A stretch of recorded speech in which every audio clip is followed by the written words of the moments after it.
starting with the ever lovely Chris Hunter. I'm just going to point at him because he's standing up here with me, telling us all about the Ocean Shore Railroad, which, as you guys probably know, basically shaped and named all the places that we live. So without further ado, I think I'll turn the lectern over to Chris Hunter. A round of applause. Thank you all very much. It's a pleasure to be here. I thought I would tell you a little bit about myself.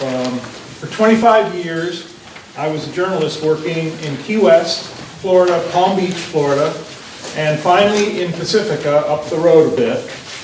In 2007, I left journalism to go and work for Congressman Tom Lantos. It was a very rewarding part of my life. I was very sorry when he died personally for two reasons. I didn't get to work more for him, and I was unemployed. So, following that, I was very lucky to work for Assemblyman Gene Mullen, who doesn't get the credit for saving Half Moon Bay almost $23 million in its lawsuit against the beach. That horrible, and you all are aware of it, but because he was willing to introduce legislation that didn't have to work, but just introducing it saved Half Moon Bay $23 million in its lawsuit problem. And that's almost all gone away now. So Gene Mullen did that for Half Moon Bay. And then I worked for Supervisor Mark Church for a while. Since 2011, I've been the Chief of Staff for County Supervisor Don Horsley. He was the former sheriff of San Mateo County, and he worked for the Sequoia. He was elected to the Sequoia Health Board before he became a supervisor. So I'm very fortunate to work for him now for the last 8 years, and he's running for his third term on June 5th. And then that'll be another 4 years of service. Since 2011, well, actually, while I was working at the Pacific Tribune for 17 years, I also found myself very fascinated by the history of the peninsula. When I lived in Key West, I was fascinated by the history there, which is just an amazing little town. And the Highway 1 over there is very similar to Highway 1 here, two-lane road, congested on the weekends. And at the end is Key West, and here is Half Moon Bay, both fabulous, small and lovely tourist towns and interesting historical towns.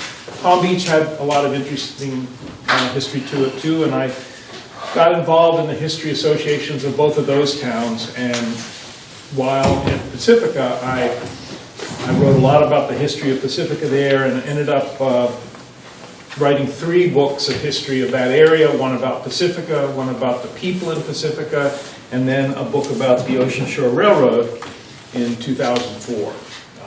This is published by, there's a couple of history books by the same company that are in Half Moon Bay and in Pacifica, actually all over the country.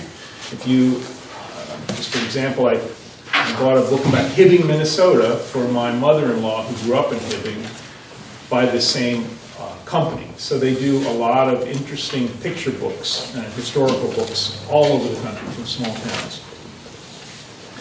So anyway, I managed to find a very old map that cut off San Francisco and San Jose and Santa Cruz, focusing on the central part of the peninsula. And it's a map that very few people are interested in because everyone's interested in San Francisco or Santa Cruz. And in my office in Redwood City, I have this map that just sort of pretends like San Francisco is not important, but only San Mateo County on the coastside. And I really like that. And it ties into what I'm going to talk to you a little bit about today. So I spent a lot of time learning the deep intertwined histories of this whole area. And I never wanted to work somewhere where I had to cross a big bridge every day. And so I really loved the peninsula. I loved San Mateo County and San Francisco, but I really wanted to avoid a bridge. And I've been lucky that I was able to avoid, so far, I've been able to avoid a bridge. So commuting from Pacifica to Redwood City for the past 10 years, during which time I've been watching the population grow and the traffic increase annually, I find that I'm still happy not to deal with bridge traffic. And thank heavens for Highway 280. the most beautiful freeway, as they say. Unfortunately, 280 is not as free-flowing as it used to be. Which brings me to the unique history of the Ocean Shore Railroad here. And my theory that what is often called a magnificent failure could have actually been our transportation salvation had it succeeded and been functioning for the last 100 years. In my imagination, which simply leapfrogs off the original notion that a commuter train connecting San Francisco to Santa Cruz along this gorgeous California coast in San Mateo could be a huge boom to the region. That is exactly what might have materialized. Instead, we do have a very special story about a boondoggle instead of a project that appeared on the scene at the beginning of the 20th century, made a profit once in 1911, and was gone from the face of the earth by 1921. I really believe that the core idea of the Ocean Shore Railroad was way ahead of its time. And even with the incredible challenges facing it, mostly the Devil's Slide area, and what happened in the 1906 earthquake, had the public embraced it and financial investors had a little more faith, much of the peninsula would be quite different today, certainly the coastside. The other thing that happened, and it's easy to understand for anybody, was that the automobile vacuumed up all of the public's interest in personal transportation, taking away the railroad's primary attraction. Even in the 1910s, people would rather ride in their cars than take the train. In 2004, I published this book about the Ocean Shore Railroad. Before I left the Pacifica Tribune, I had, as I mentioned, completed 3 history books focusing on Pacifica, including the Ocean Shore. Now, while the railroad played a major role in the history of the entire San Mateo coast, it was fairly tame. The railroad tracks were fairly tame through Half Moon Bay and going south. The flatlands south of Montera are obviously easier than the hills and valleys through Pacifica, coming out of San Francisco, and then hitting the magnificent Devil's Slide, which the seal rocks there look exactly as they did in 1910. They look exactly as they did probably millions of years ago. Going on towards Santa Cruz, one of the interesting details, and I know that you're all going to be working as docents and chatting with people and coming up with comments and things to say about, so I tried to come up with a few ideas that might be helpful to you. One of the interesting details about the Ocean Shore Railroad is that it didn't actually reach Santa Cruz. It wanted to reach, that was the plan. It was always the plan to have a very vibrant commuter railroad and transportation and cargo railroad going between Santa Cruz and San Francisco. Instead, passengers got off the train and rode Stanley Steamer automobiles for 28 miles of the trip. This gap between Tunitas and Swanton needed these cars and to carry riders between the two ends of. Now, there was a little bit of a spur that went from Swanton to Santa Cruz, but the major part of the memory of the Ocean Shore Railroad is from San Francisco down through Half Moon Bay to Tunitas. And some of the pictures, the history books of these Stanley steamers, they tried to make them seem as much fun to ride as the trains. And it was a hard sell. Most people just rode the train to the end of its line and then rode back to San Francisco. That Stanley steamer couldn't handle the thousands of people. Because sometimes there literally were thousands of people that would get on over a weekend to come to the beach and back on these trains, and they just couldn't handle the traffic, the Stanley steamers. I believe that the impetus for the Ocean Shore Railroad was very much like the economic energy powering the peninsula today. Real estate developers envisioned a vast landscape along the coast of residential homes, hotels, spas, and entertainment venues. There was a lot of excitement, almost Las Vegas-style excitement for what's Laguna Salada in Pacifica, the Salada beach area. there were going to be a casino, there was going to be hotels, there was going to be fireworks shot off of the land there. The same thing in El Granada. There were plans, they said, oh, El Granada would be a great place for more casinos and more hotels. They were trying to mimic what had already been successful in Santa Cruz. There were vast hotels, that some of them burned down since then, but at that time, it was a very exotic place to go, Santa Cruz. And so there was a lot of attraction. And obviously San Francisco, at the end, 40 years after the Civil War, was one of the most important cities in America and the world. It had tremendous draw. And so the Ocean Shore Railroad started in San Francisco, came west along Alamany, and went out to where Thornton Beach is, now in Daly City, and then was going to just come straight down the coast.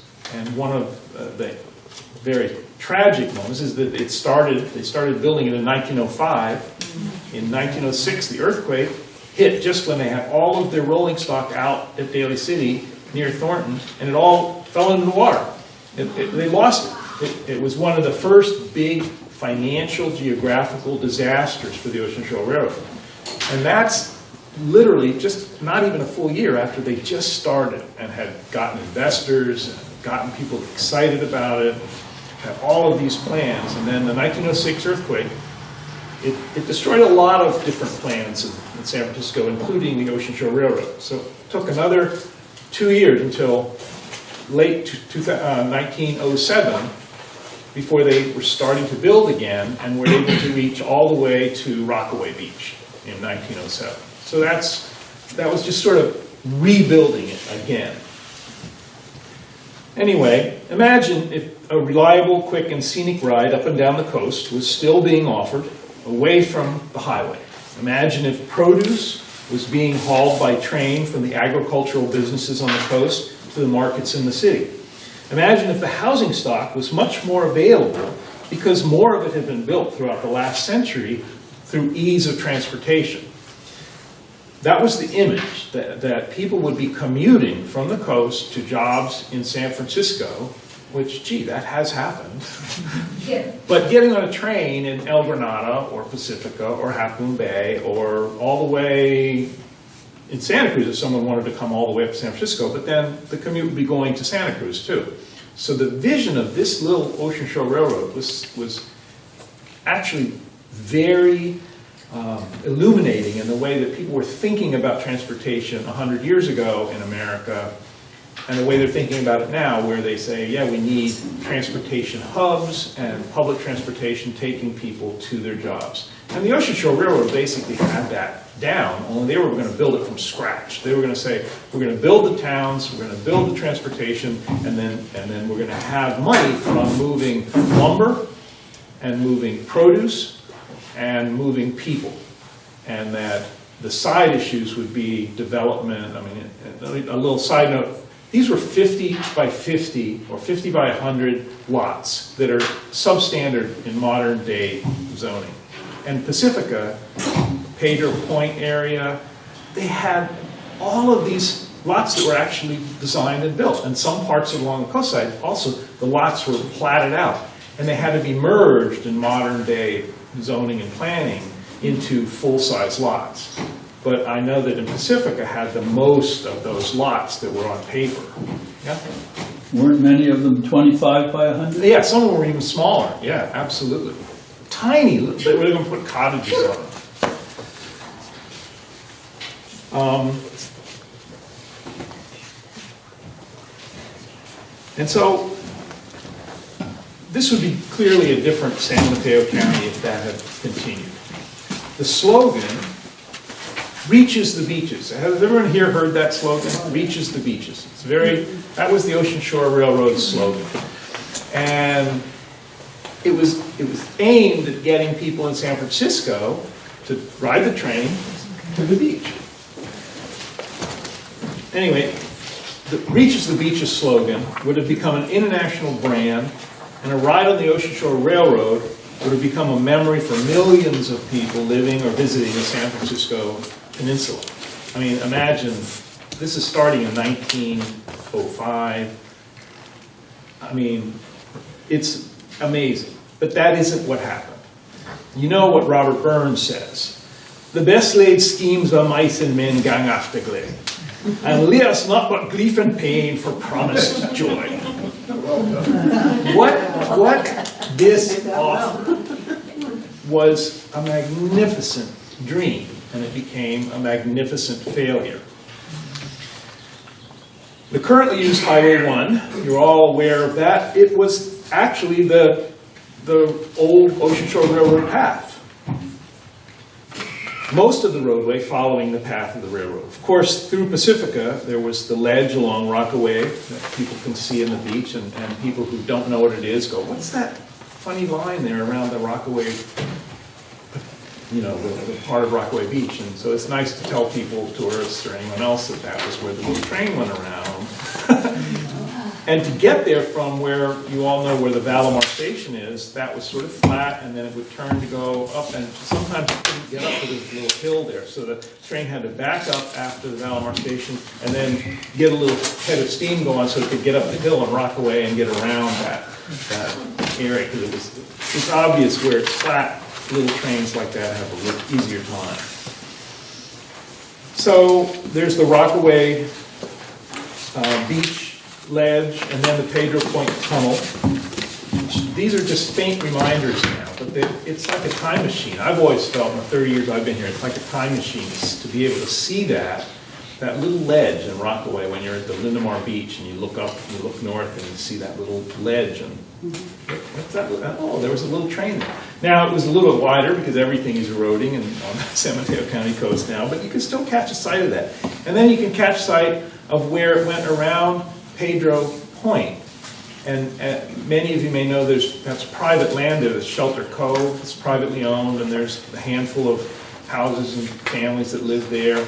And if you were allowed to go around, you would see where the little Pedro Point Tunnel was, where the Ocean Shore Railroad went through that little Pedro Point Tunnel and then climbed up the backside of Devil's Slide and then reached where we now have a county park.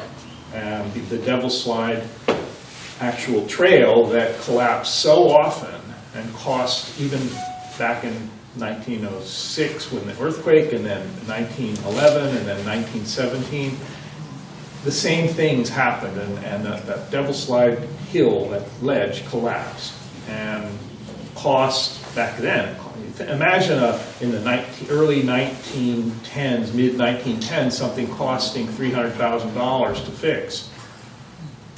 It cost $5 million to fix it the last time Caltrans was willing to fix it, before the tunnel was built.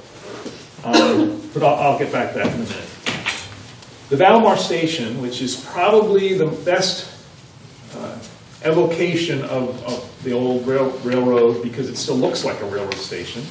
And if you go inside of it, there are some magnificent diorama models of the Ocean Shore Railroad that are worth anybody's time who's interested in the Ocean Shore. I mean, you can also have a drink or lunch or something. It's great. But the Vegas brothers made these models, and they were a big part of my ability to do this book. So I have a chapter on them in my book. And so that's a detail that most people don't know. These expert world-class modelers did various models of the Ocean Shore Railroad at different parts of the track. And it's like, that's again like a time machine to see that. Also, the Tobin station in Pedro Point is a private home. It was an open air station. It's been filled in and turned into a private home, and that's right as you go up on the north side of Pedro Point before you go around to Shelter Cove. This little tunnel that's there in Pedro Point, it's been sealed up and filled with the ghosts of bootleg rum and dynamite, is an echo of this $500 million Tom Lantos tunnels that now take drivers on a safe bypass of Devil's Slide. The long story behind the shift of traffic away from that dangerous hillside, everyone here in Half Moon Bay, everyone in Pacifica who's been here more than a few years, knows what an amazing story that was on the public's part, and and politicians and people trying to say, well, we should do an inexpensive, relatively inexpensive highway over Montero Mountain. That was from the 60s that they were talking about that. And then it turned into this fabulous tunnel, which cost $500 million to build. And another little detail that you can tell people that I have yet to meet anybody who knew it when I told them. The tunnels cost $1 million a year to operate. There is an office building behind the hill there that is staffed 24/7. There are, and when you realize there are surveillance cameras, there's electronic equipment, there's lights, there's fans, there's sensor pads on the road if a car stops in the tunnel that sets off an alarm to the staff people. It isn't like a road, it's like an office building that they built there. I mean, it's a spectacular small two-bore tunnel, but it costs taxpayers $1 million a year to run. The same stretch of a 4-lane highway is a couple $100,000 to maintain. And so we in this community, we really wanted that tunnel. But it costs $1 million a year to run. Is that a county expense? That's state. It's the state does that. The state, it's the Caltrans said, you pay us, we'll build it. And so they got federal money. In fact, when I worked for Tom Lantis, I learned the history of, he originally acquired $50 million to help build the bypass because that was the project that was going to actually, solve the Devil's Slide problem. But then every year he would have to say, well, there's an emergency at Devil's Slide, that's going to collapse, and so we have to have this money to build a road. And all of the other Congress people, after 10, 15, 20 years, said, how's that emergency out there, Tom? Well, then there would collapse, and it was closed for 6 months. And he would say, well, we don't know exactly when it's going to happen, but it happened, and it happens a lot. And anybody who lives here knows how horrible it is, and you can't use that road at all. And so Tom would say to his constituents, he would say, I want to do what people want to do. And when they decided to do the tunnel, he got the money for the tunnel. And so he wasn't wedded to it being a bypass highway. He was wedded to getting money for what this community wanted. And he was able to, along with Nancy Pelosi, and he was able to get the money for the tunnel. And so that's partly why it's named after him. But as I said, that whole story is deserving of its own documentary. I'm sure everyone here would agree with that. The public activists prevented this highway over Montero Mountain from being built and managed to have a state-of-the-art tunnel created. When those twin tunnels opened, the San Mateo County Parks Department began the process of creating the Devil's Slide Trail at County Park. Has everyone here been there? Has anyone had an opportunity to go there? It's like walking inside wet cotton if it's a foggy day. If not, you have a fantastic view of that area. So it's perched on this top of Devil's Slide on that precarious ledge. Unless there's another earthquake, it's unlikely hikers and bicyclists will ever create enough pressure to stress that roadway again. But I want you to also know another tidbit of information that if it should ever collapse, there's no requirement to fix it. And there's no money to fix it. And it will never be fixed. You'll have a trail that they'll just seal it. The county, San Mateo County is not under any obligation to repair that if it should collapse catastrophically. And so that's another little tidbit. It's like Caltrans repaired it. Many of you have seen that they dewatered it and they put those long rods and concrete seal to sort of staple the whole road up against the cliff. I doubt that people and dogs and bicycles are ever going to ruin that. But should it collapse through an earthquake or something, it won't be rebuilt. Does the cost to maintain it, is that included in the cost of maintaining the tunnels? No, they're completely separate. The county runs the trail park. The state gave it up. the state said, once we build the tunnel, we're not going to have anything to do with that. We're never going to fix it. We're not going to do anything with it. So San Mateo County built the park and maintains the park and has rangers checking it and had it designed. But should the roadway collapse, the county doesn't have the money and doesn't have the obligation to repair it. Didn't Caltrans help build that park? Caltrans helped build it, but they didn't pay for it. Caltrans didn't, the Coastal Commission, when they allowed the tunnel, said somebody has to do this, build a park. And the county tried to see if the Golden Gate National Recreation Area wanted to do it, or if one of the private trail, nobody wanted to do it. So basically Don Horsley managed to get $3 million and then get some rangers and then incorporate it into the county park system. And that's why it's a county park, not a state park, and not a Caltrans Vista. So here's another anecdote that I like about this area and that coincides with the Ocean Shore Railroad. Does everyone here know what Gordon's Chute is at Tunitas Creek, or the history of Gordon's Chute? This is one of the most ridiculous stories. It's another example of a great idea, but not a great understanding of physics. So Alexander Gordon, who was a farmer in that area down there, Tunitas and San Gregorio, that area, he had 1,000 acres and a lot of produce, a lot of stuff. And there was the idea that they could get this onto ships and up and down the coast easier than putting it on horses and wagons in the late 1800s. So he came up with this idea of using a 45-degree wooden ramp built from the top of these bluffs down to the ocean. And this is great if you want your potatoes roasted on the way down the chute, as the bag catches fire from the friction. So this happened, and because they built this, and it looks like a railroad trestle. I mean, it's no longer there, obviously. There's some pictures and some drawings of it. But it was so steep, and it didn't work for what it was hoped to do. The sea destroyed this rather odd-looking engineering creation in 1885.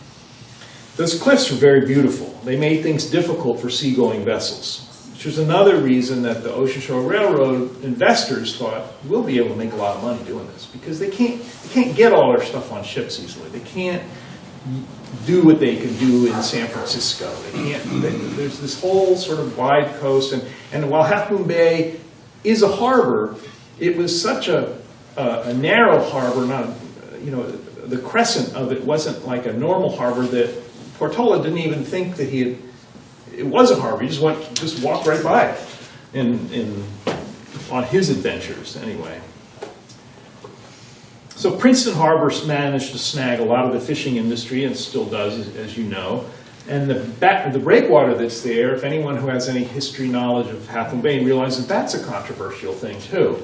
And that is something that I think there's some books written about that, and people are interested in how did that breakwater come about, and now people are saying it's ruined the sand along the beach, and it's done all of these sort of interesting things over the years of its existence. But again, that's a whole nother historical story about this area that's very interesting.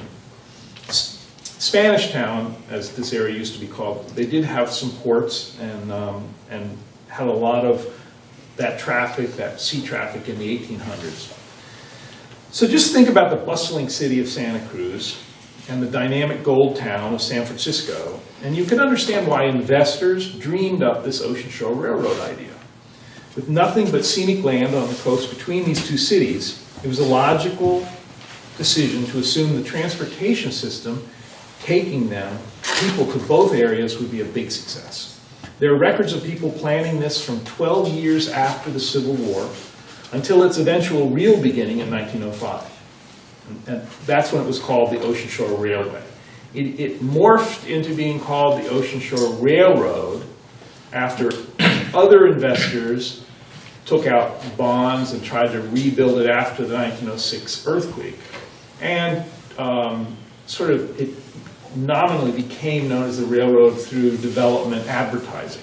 People thought, oh, the Ocean Shore Railroad, and so the advertisements show up in 1909 calling it the Ocean Shore Railroad, but it really wasn't incorporated, named the Ocean Shore Railroad until 1911, which was the year that it made some money after that.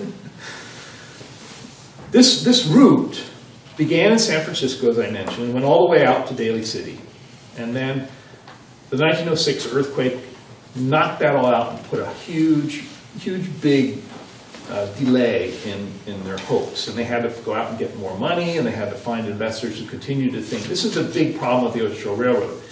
They kept promising that they could make money, and it never made money. But they kept getting new people to invest in it because it lost so much money for so many people. But the idea never got tiresome. People could always be told, oh, well, you want to buy, we're going to make a lot of money this year. In 1850, the population of San Francisco was 34,766. By 1910, the population had grown to 500,000 people. Now, serving such a city with a railroad was really a no-brainer. And most of you know that there were commuter railroads along the 101 corridor. And wealthy people from San Francisco wanted to have their homes in the bright, sunny Burlingame, San Mateo, Hillsborough. And so, again, the history of that area, of the wealth of that area, didn't start with Silicon Valley. It started with the gold rush people, the people in San Francisco who had mansions there. They wanted to have mansions down here. There were little trains that aren't as famous as the Ocean Shore Railroad. They just stayed in operation to carry people back and forth to that area in San Mateo. And anyway, vegetables and people would need their transportation. And not to mention all the lumber. More than 2 billion board feet was estimated as the market for lumber in San Mateo County that would need this little train. And so they offered that as an opportunity.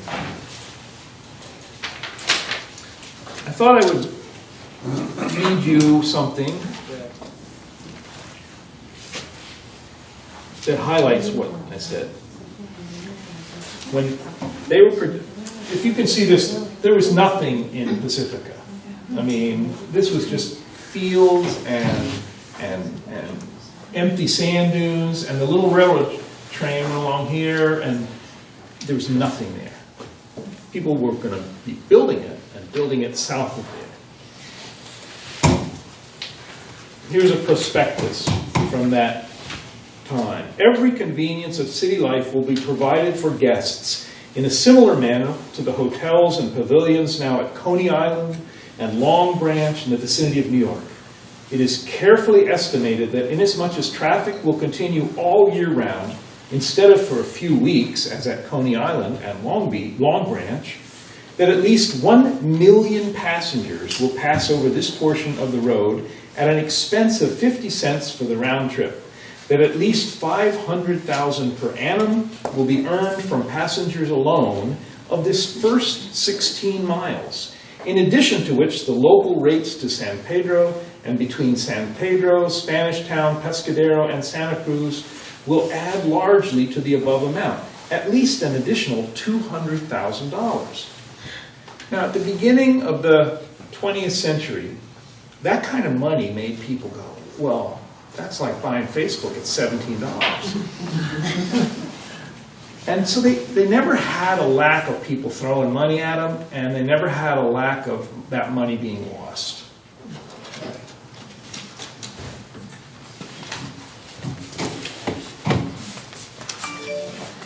When it did actually work, this is the kind of ad that would be written about it. The first train on the Ocean Shore Railroad arrived at Edgemar at 11:52 a.m. Tuesday, October 1, 1907, after a run of 17.5 minutes from Ocean View. 125 passengers and officials of the railroad were aboard. The passengers were surprised and delighted with the wonderful beauty of the road along the great bluffs at Muscle Rock, where the breakers roil and their turbulent line of white hundreds of feet below. The first stop was made at Edgemar, the nearest seaside suburb. This little train really lent itself to that kind of advertising.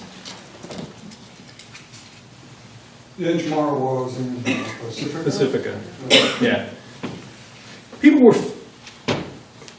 well, the name shift from railway, I mentioned this, to railroad was gradual. Advertisers using Ocean Shore Railroad shortly after the 1906 earthquake. The Articles of Incorporation renamed it the Ocean Shore Railroad Company in 1911.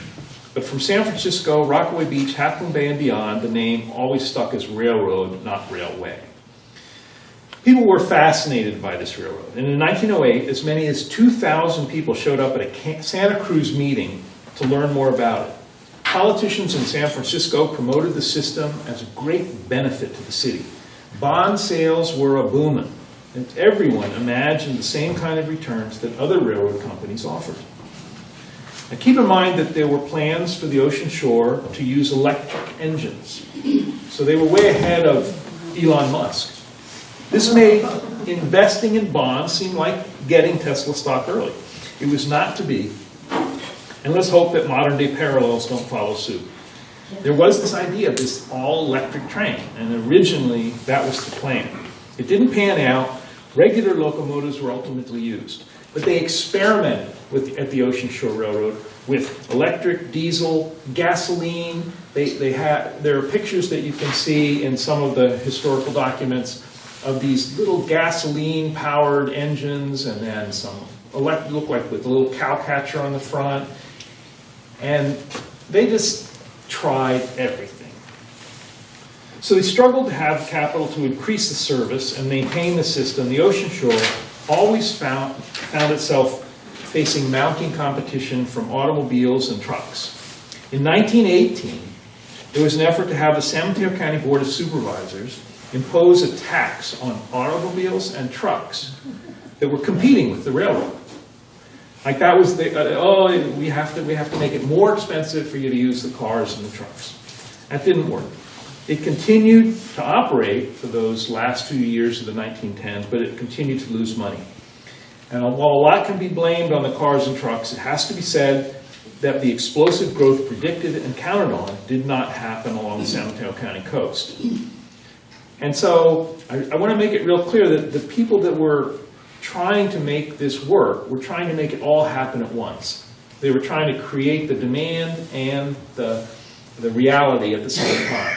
Create a transportation system while you're creating the towns. And that worked coming across the country with railroads. When you're out in the middle of nowhere and they built the railroad, they started to build the towns, and then they could bring people to the towns, and so that's what sort of populated the whole middle part of the United States. It didn't work here because they couldn't get the train consistent enough, and they couldn't get people to invest in the actual property and development. Like if you can imagine if they had actually built a casino in Pacifica, if they had actually built a casino in El Granada, if they'd actually had a train that went all the way to Santa Cruz, some of those things that became problematic also helped to kill the Ocean Shore Railroad.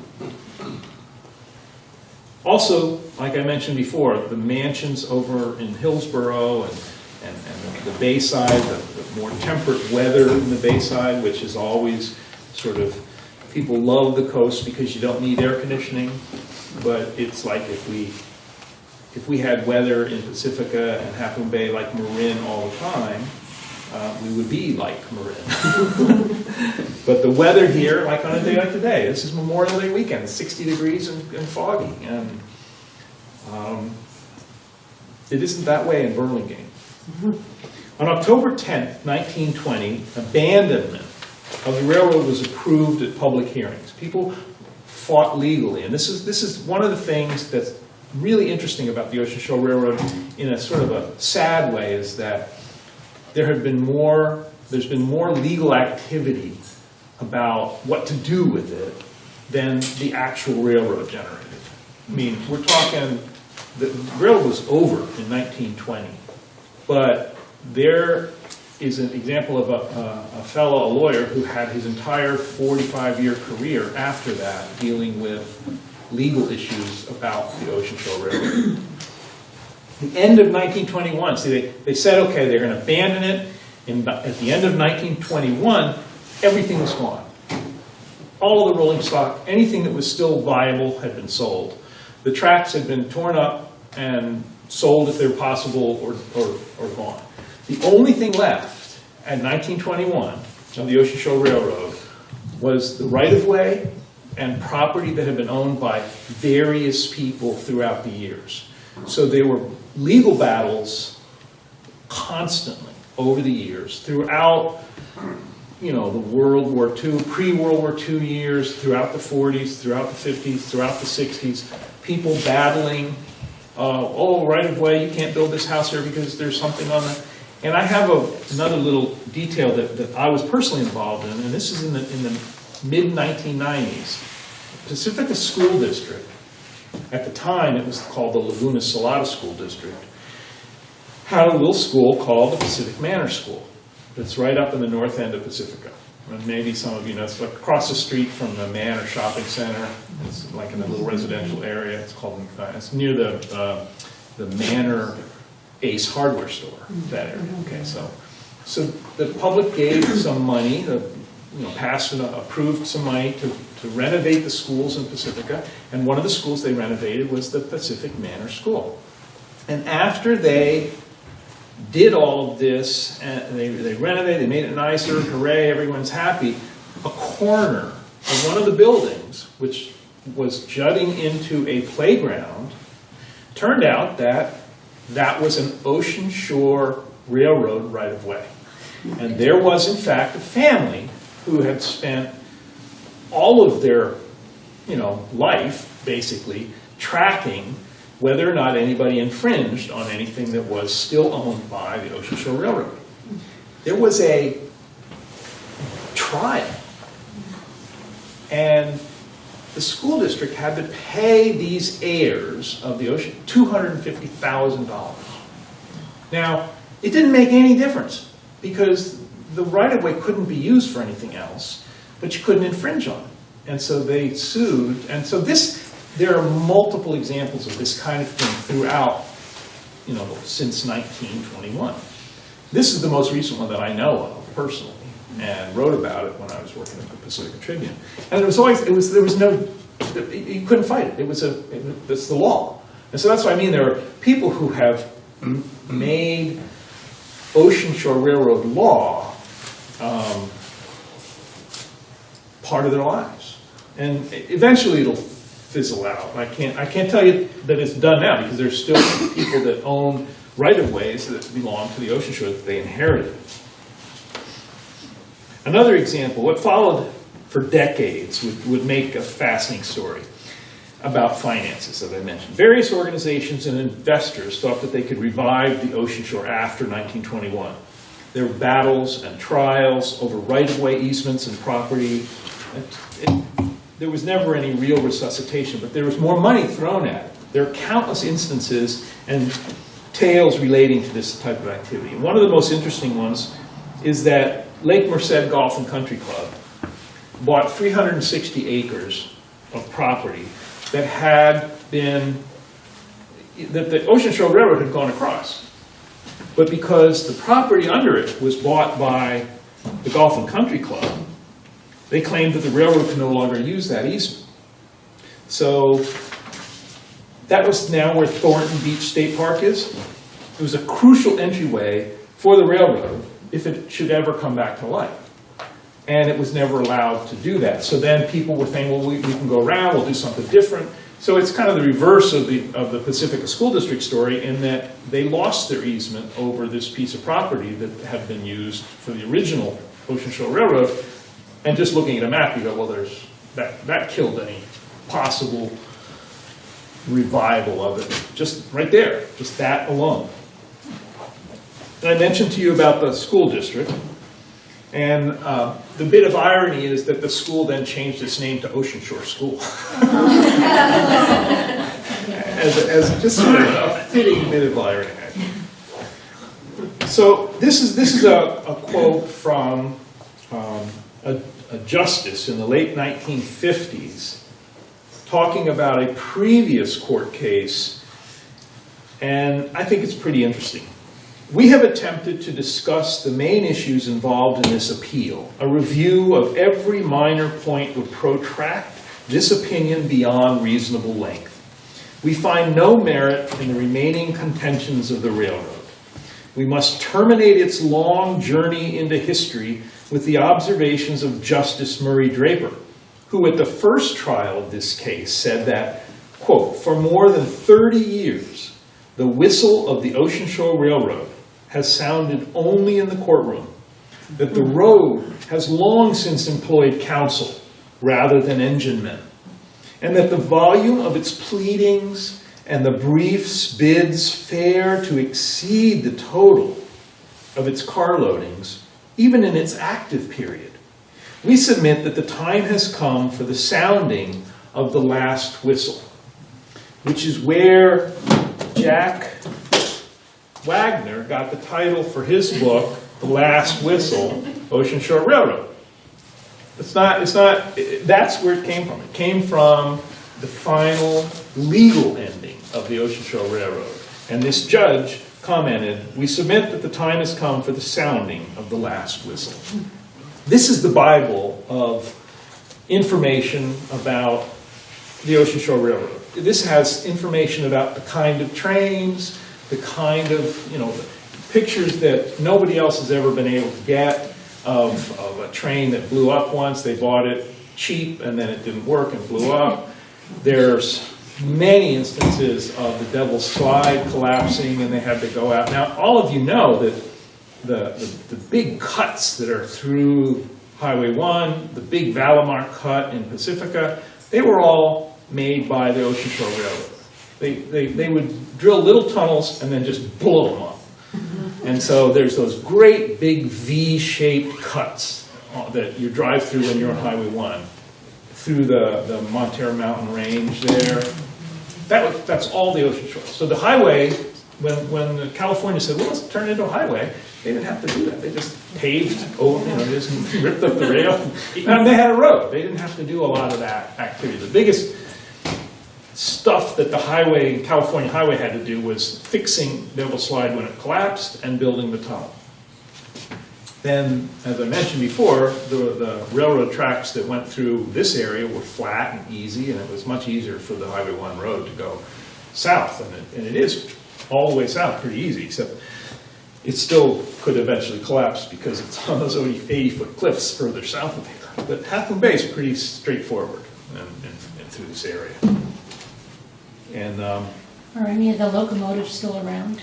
well, none of the locomotives are still around, but there's a Ocean Shore Railroad passenger car that was found by the Pacifica Historical Society, and for about the last 8 years, 10 years, I think, volunteers have been fixing it and renovating it, and their goal is to add it to the Pacifica Coastside Museum, which is within the old Little Brown Church. That was a project. I know that this community is working on a museum. That finally actually happened in Pacifica to renovate that Little Brown Church, and they want to move this old train car, which was found on somebody's farm somewhere in Northern California, covered over with all kinds of stuff, things growing on it. It was just a mess, and they got it for free, and they came in. But it's a big project to fix, and so their main technical guy, who had worked on it for so many years, just recently went, I can't do this anymore. And so they're looking for somebody else to fix. It's a huge project to do for volunteers, but to my knowledge, that's the only existing Ocean Shore Railroad bit. Here's another just little piece I would like to read. It's about an adventure on the Ocean Shore Railroad. There was a time I was trying to do an imaginary story about what a trip on the Ocean Shore was like. Since that time, I've met people whose parents or grandparents actually rode on the Ocean Shore Railroad. I've never met anybody who bought any land. They just did it like an amusement park ride. And so they would come to the beach, or they would just get on it for the excitement of riding along those cliffs and then go back to San Francisco. I think everybody knows that the real estate development of the Ocean Shore Railroad did not pan out the way they wanted to, which was where they were going to hope to get a lot of their money. Excuse me, what was the charge to ride the train? Oh, it was I think $5, and some of it 50 cents when it first started. And then they charged different, just like any other train, if you wanted to go 5 stops or 10 stops or down all the way through. Such an adventure occurred in February 1912, when a northbound Ocean Shore train was making its way around Point Rockaway. Night was falling fast when suddenly 2 huge boulders appeared out of the dusk on the track ahead. Fortunately, the train managed to stop just short of disaster, but luck gave out and it began to rain, which didn't help the crew in their efforts to clear the line. At any rate, it soon proved impossible for the train crew alone to move the heavy rocks, and they decided to back the train into Tobin. In this day of the handy corner telephone, well, nowadays, I mean, this story was before there was anything other than a handy corner telephone. It's hard to imagine being so close to San Francisco and yet so out of touch. But at that time, the only contact with the outside world was the telegraph line running along the track. And that was out of order, snapped in two, no doubt, by the same slide that had closed the railroad. It was therefore an anxious crowd of friends and relatives who waited that night at 12th and Mission for the long overdue train, each fearing a major disaster. Not until early morning could a rescue crew and equipment be rounded up to find the missing train, and the passengers remained incommunicado for the entire night. However, with daylight, the train was soon located, although it was 11 a.m. before the track was cleared and the excursion could continue on to San Francisco. Most of the stranded passengers had turned the mishap into a festive occasion, and Danman's Saloon at Tobin is said to have sold out its entire stock that rainy day. Another time, Ocean Shore engineer Adolf Siegel was pulling a string of refrigerator cars northbound. As it was dark, windy, and raining hard, Siegel proceeded with caution, keeping a close eye on the rails glistening wet and shiny under the yellow beam of the headlight. Little rivulets of rainwater snaked down the steep sides of the cuts, running along the grade and disappearing into the ocean. As he approached the treacherous Devil's Slide, Engineer Siegel reduced throttle and slowly chuffed his way along the very western edge of the continent. The pilot wheels of his locomotive felt their way around the curves like the front hooves of a mountain goat. Occasionally, small rocks came tumbling down from the cliffs above, clanging off the locomotive and tender like shrapnel. Siegel would be glad when his train had passed that part of the line. His fireman's thoughts are not known, but it is safe to assume he was equally concerned, for the window on the left side of the cab revealed nothing but rain and blackness, although both men well knew that the Pacific Ocean dashed against the rocks some 600 feet below. The freight was slowly making progress across the dreaded stretch of track when a sudden crash and shudder shook the entire train. At first it seemed they were going over the side. Then the train came to a sudden stop. There was nothing on the track ahead. Whatever it was had occurred behind the engine. Lighting his torch, the engineer climbed down from the cab and worked his way along the train, taking care to walk on the ocean side of the right-of-way, thereby keeping the cars between him and the barrage of rocks still ricocheting off the sides. It didn't take long to discover that 3 cars back, a huge boulder had careered down the mountain and crashed through a reefer, literally cutting it in two. Engineer Siegel reflected for a moment on what would have happened had that deadly missile crashed broadside into his engine. He then turned his thoughts to how he would go about getting the rest of the train into San Francisco. It was just another rainy night on the ocean shore. So thank you very much. I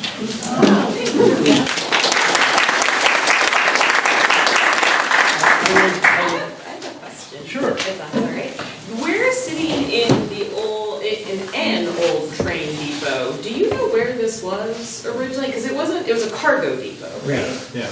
Well, everything on the ocean shore was further west than this. Right. I think this was moved here from another location. Like if you look at the train station, the lines like where the Arletta station is, some of you probably take walks out there, that house.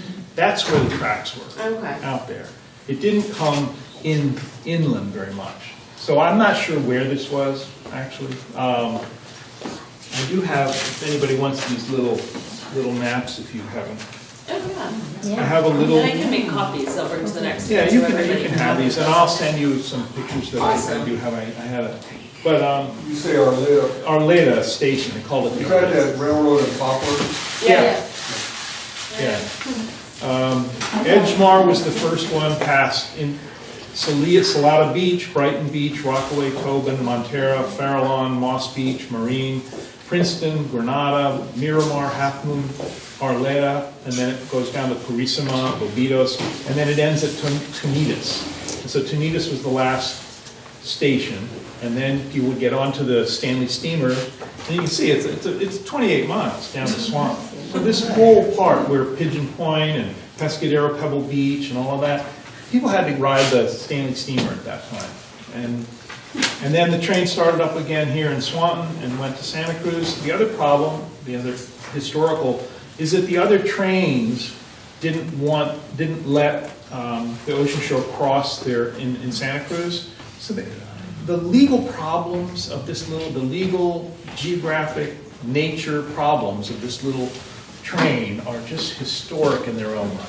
And I also want to make a shameless plug. You can get my book now on Kindle if you want, from Amazon. And if you're interested in seeing a lot of these pictures or reading, I was very proud of this book, and I just want to be sure that it's still available if you want it, if your Historical Society wants it. And they do sell it on Kindle for for like $10 or something, where you can look at all the pictures on your computer. Ace Hardware was selling it for a while. Ace Hardware Yeah. was selling it for a while. Oh, awesome. Well, thank you again. Oh, and more questions. Sorry, guys, I'll hand go up. Is that your copy of The Last Whistle? Yeah, I actually, Good try, though. I tracked it down and got it on eBay. Oh, I'll see what I can That's do. a hard for book the to news. find. I know. They have it on Amazon. I think I have it on order, actually. Well, it's probably a reprint. Or, no. This I don't would be know. the I reprint. thought- This is from in 1972, maybe even before then. Maybe it's an old copy. No, I think yours is original. Yeah, 1974. Yours is a good one. Yeah. You have an eye for these things, obviously. Who's the author of that? The last. Jack Wagner, Wagner. And the details in this book are, I mean, it's mind-boggling what he was able to do for this. But expert trained people, that's why this book sold better than all of my other books, because people in New Jersey are interested in the Ocean Shore Railroad. Nobody outside of Pacifica is interested in Pacifica. But it still sells in all over the country with people who are interested in railroads. So, but like I said, it's you have to have a reason to want to read about Pacifica. Awesome. Well, So thank you very much.